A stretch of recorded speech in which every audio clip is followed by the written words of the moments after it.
Hi everyone, my name is Salma and today I'm here to talk to you about nature and the environment within the Qur'an. So throughout the Qur'an there's a common theology of ecology, as Sardar states, and ecology is defined as the branch of biology that deals with organisms and how they interact with one another, as well as how they interact with their physical environment as a whole.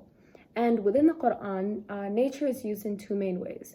So firstly, relating nature to God. So this means seeing nature as one of the signs of God and one of the signs of his power and his majesty, and a reminder to humans of God.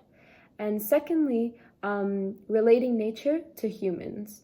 And so this encompasses the verses that talk about our responsibilities towards the environment, as well as the verses that talk about the plenty of ways that nature serves humans. So to start off, we're going to see what Sardar has to say about this topic.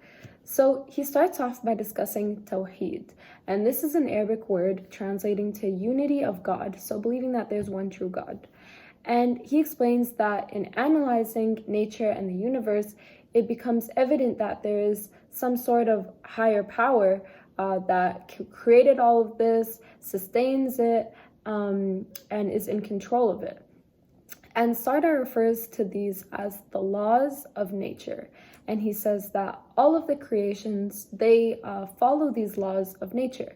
And he actually goes in depth with some of these laws mentioned within the Qur'an. So he talks about the sun's course, and he talks about the phases of the moon. He also talks about day and night and the orbit of the planets.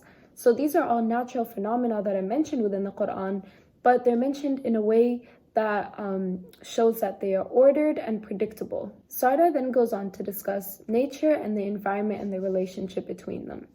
So he says that though nature does have many ways that it serves humans, it is not there solely to be exploited by humans. Rather, it is a creation of God and it must be treated as such.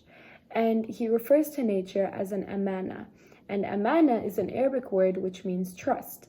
And so he's saying that nature has been entrusted to us by God. And through it being entrusted to us, that makes us khalifa, which is a word he uses, which means trustees of God. So basically, nature has been entrusted to us by God, and we are therefore responsible to carry out our responsibilities in order to maintain this trust. And this means not damaging and exploiting the environment, and doing our best to conserve and preserve the environment and treating it with care and respect. Sardar states that this is our religious duty, and that this is all a test, and that we will be assessed based on how well we carried out these responsibilities. And he also says that failure to do so will result in consequences, and doing so will allow us to live in harmony with nature and as well as with one another. Sardar then goes on to talk about what the Prophet, peace be upon him, did during his time for the environment. So he says that the Prophet established two types of zones. The first type, they're known as the haram zones. And these were areas around wells and water sources in cities in which certain activities were completely prohibited. So for example, around rivers, people weren't able to carry out activities that would pollute the water. And around towns, people weren't allowed to extend beyond the city and cut down and burn those trees in order to protect wildlife and to make sure that the city does not exceed its carrying capacity. The Hirma zones, these were areas which were around Medina, and these areas were specifically designed for conserving and protecting wildlife and the forest. So the Haram and the Hirma zones, these were just one part of the Sharia, which is the Islamic law. So it's actually part of our law to do our part to conserve and protect the environment and ensure that with whatever we do, we are causing as little harm as possible. So Sardar summarizes his chapter by saying that the environment, it must be conserved and protected, as that is our religious duty. And he also says that through pondering upon nature, it is a way to reflect upon God and connect more with him. For my pericope, I chose to do a section from Surah Ar-Rahman. And Ar-Rahman is actually one of the names of God, which means the most compassionate. It starts off like this. The sun and the moon travel with precision. The stars and the trees bow down in submission. As for the sky, he raised it high and set the balance of justice so that you do not defraud the scales. Weigh with justice and do not give short measure. He laid out the earth for all beings. In it are fruit, palm trees with date stalks, and grain with husks and aromatic plants.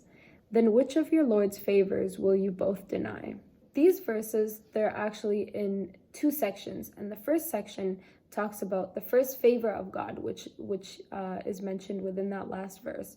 And the first favor is the universe, because it talks about the sun and the moon and the stars, the trees and the sky. So that's all part of the universe and how it is a favor of God to humanity.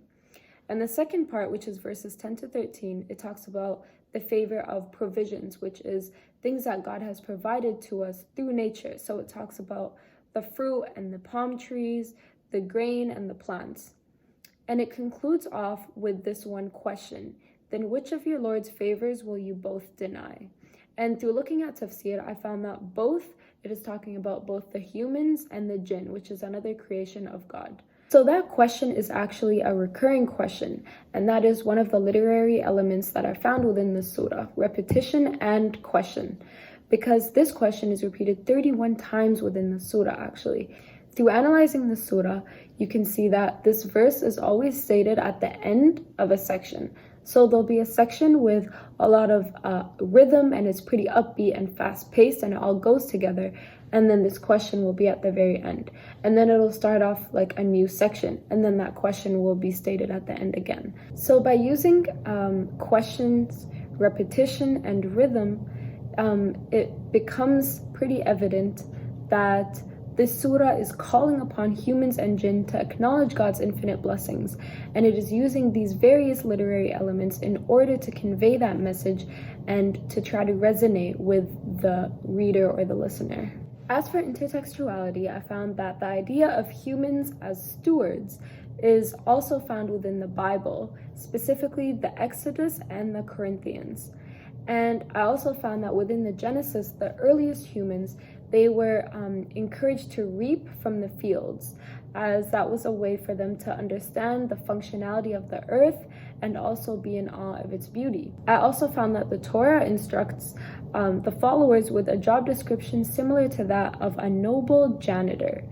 So it becomes evident that being caretakers of the environment and having religious responsibilities towards it is not just within the Qur'an, but it is also within various other scriptures. To wrap this up, the topic of nature and the environment is very prominent within the Qur'an, and it is important that we see nature as something which is entrusted to us by God, so therefore we have the religious duty to take care of it, conserve it, preserve it, and cause as little to no harm to it as possible. And it also is mentioned within the Qur'an as a way to acknowledge God's power and seeing it as a sign of his existence, and it is a way that we can connect with him closer.